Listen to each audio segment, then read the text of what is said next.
Hello, I'm Mark Uncapher sitting in for Casey Aiken. This is 21 This Week. Coming up next, Congressional Redistricting moves forward. What will the courts do? The Attorney General's race heats up in Maryland. With so much attention focused on COVID, mass vaccination, what are we not paying attention to? Our panel of insiders will give you the story behind the story. We're joined by former Montgomery County Council member Nancy Floreen and Phil Bell, conservative activist and former state Republican staff member. Stay tuned for these stories and more on 21 This Week.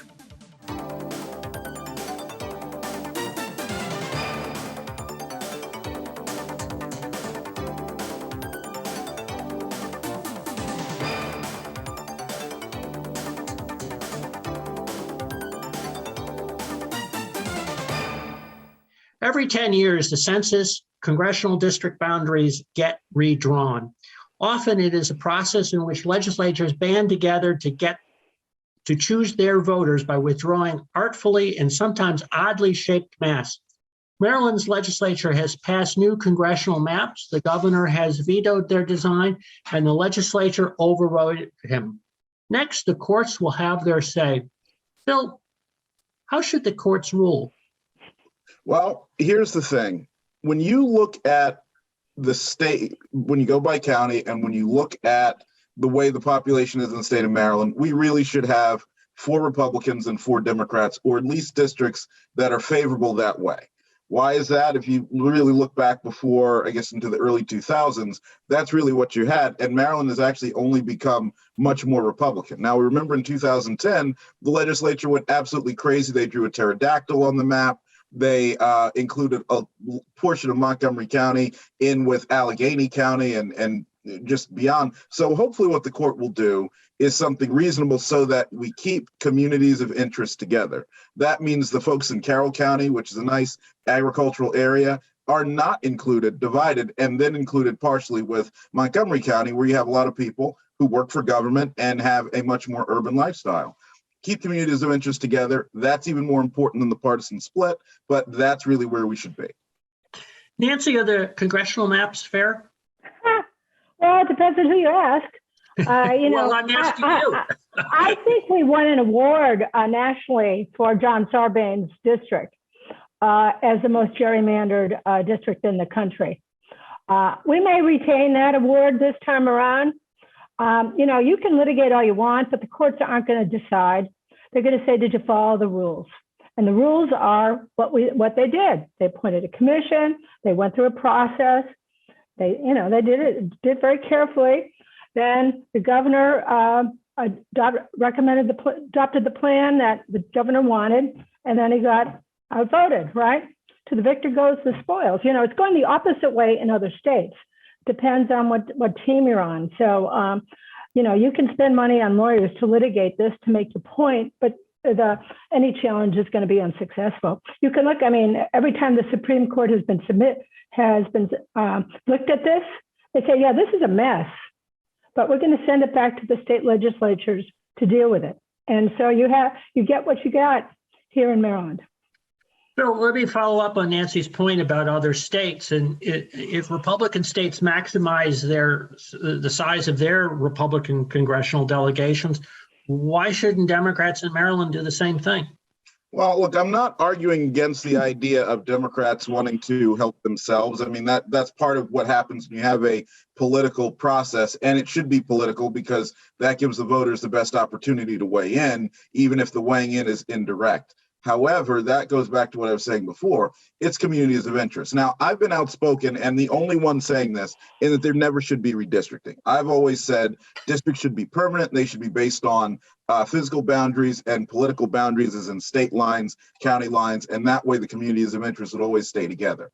In absence of being able to do that, because I know they say you have to do it, then when you keep those groups together, there will be times where districts shift more Democrat. There'll be times they shift more Republican.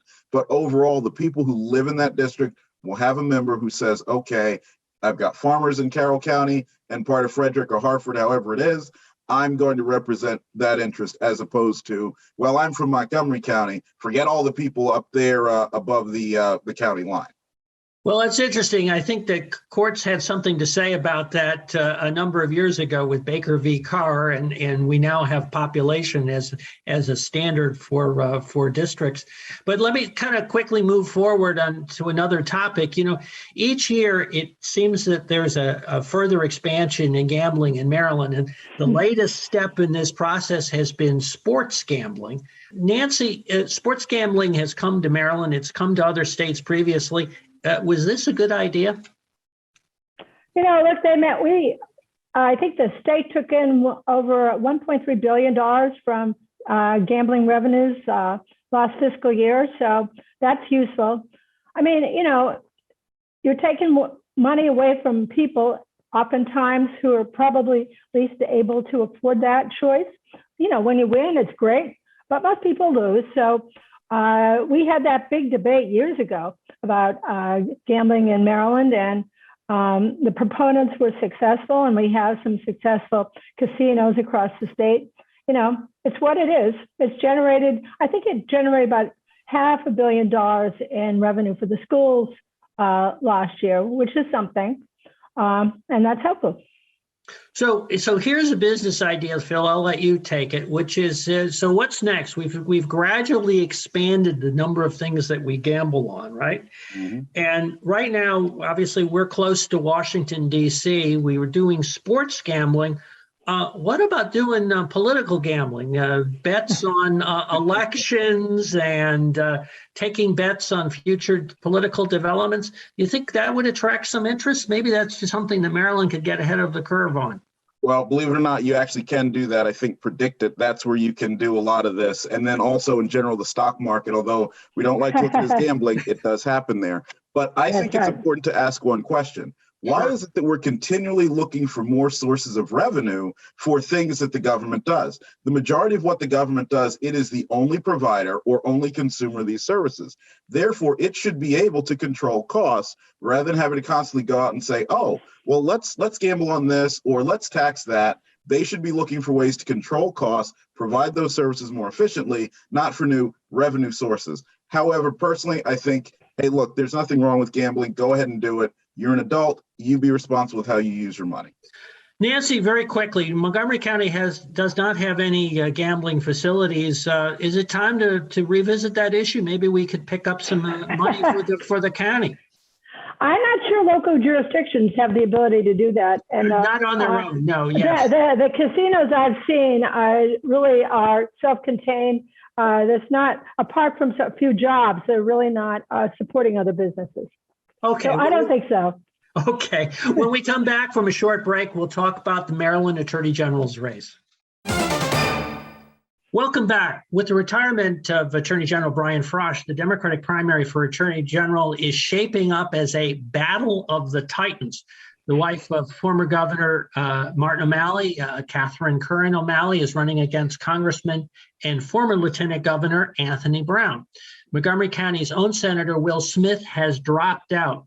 Nancy, we're dying to hear, how do you handicap this race? Oh, gosh.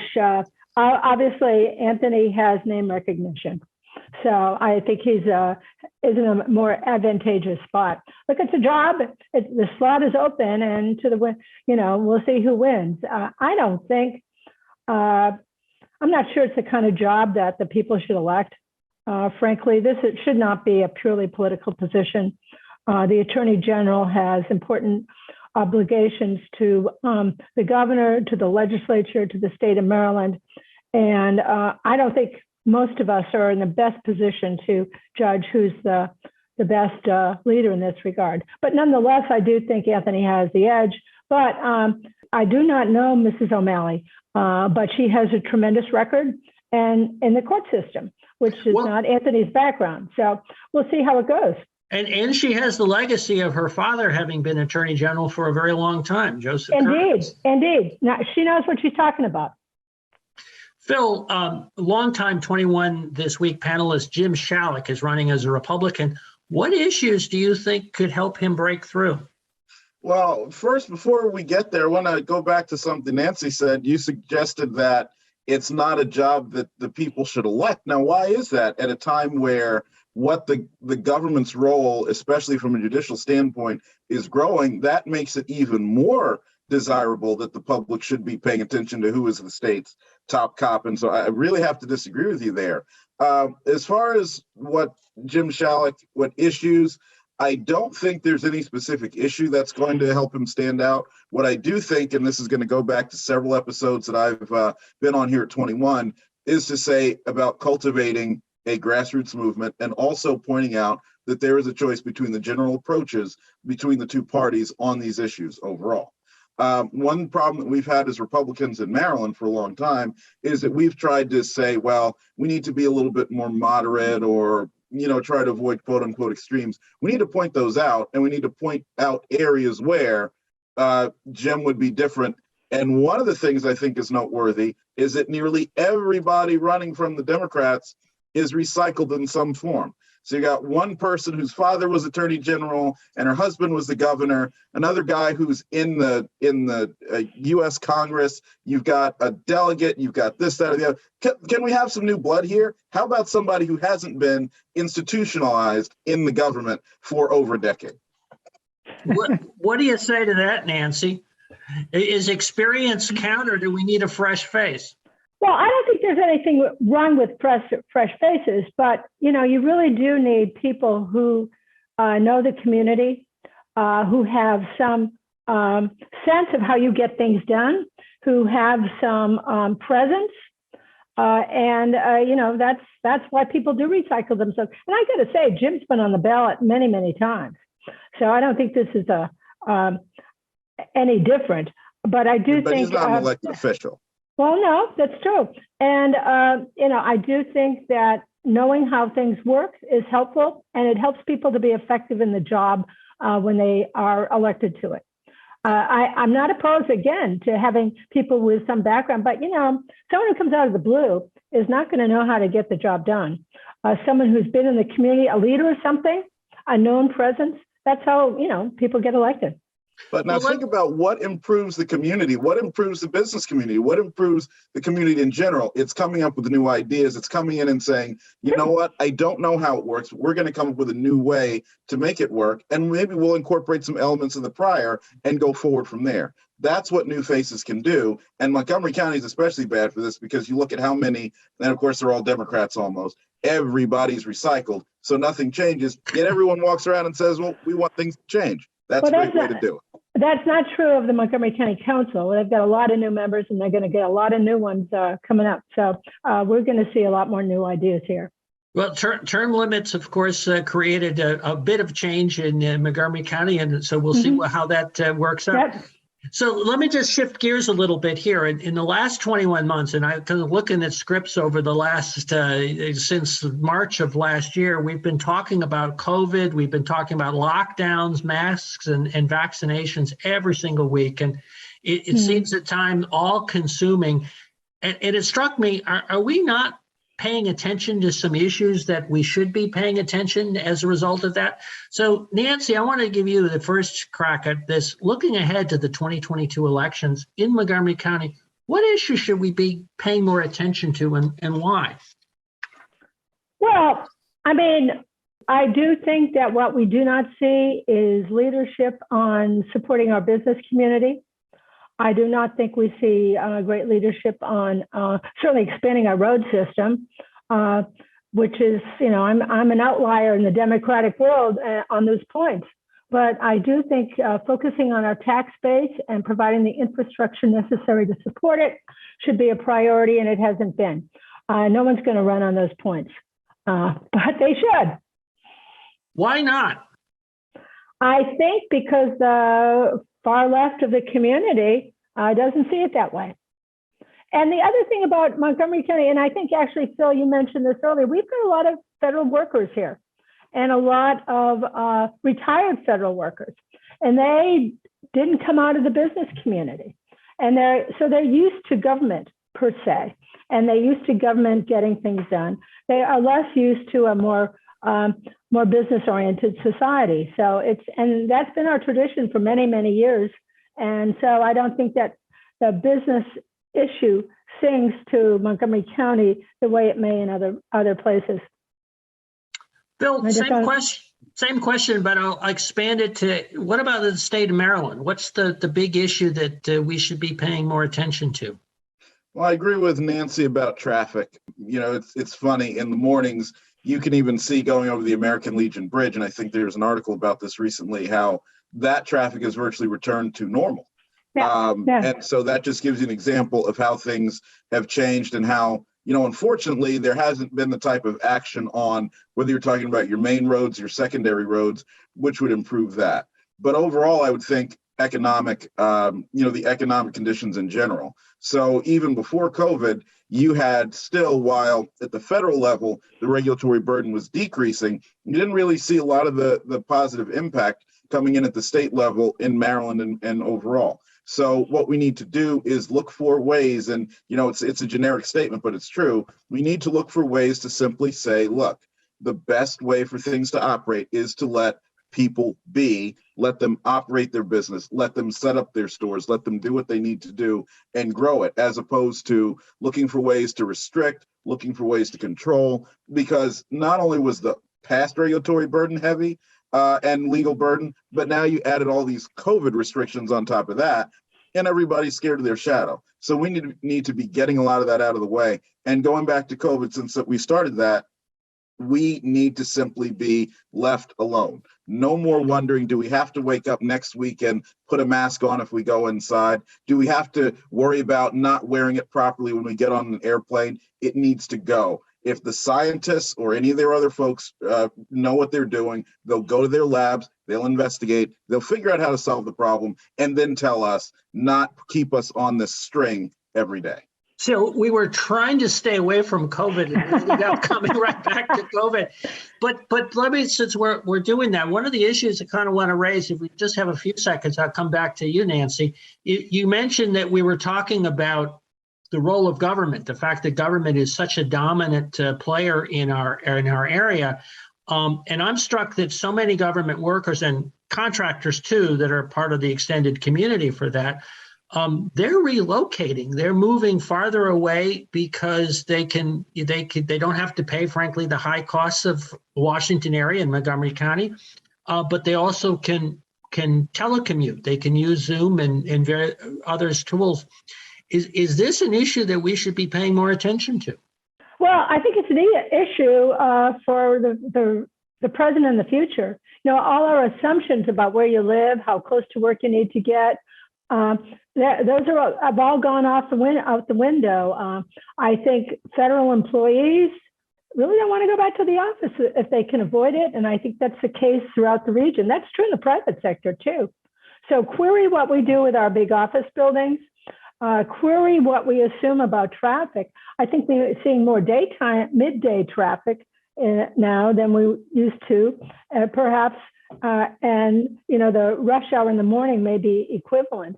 But everything is changing. All of our assumptions about how we live is evolving based on COVID, and I don't think it's going to change. Yeah. Bill, one of the issues about traffic is we're seeing a drop in public transportation.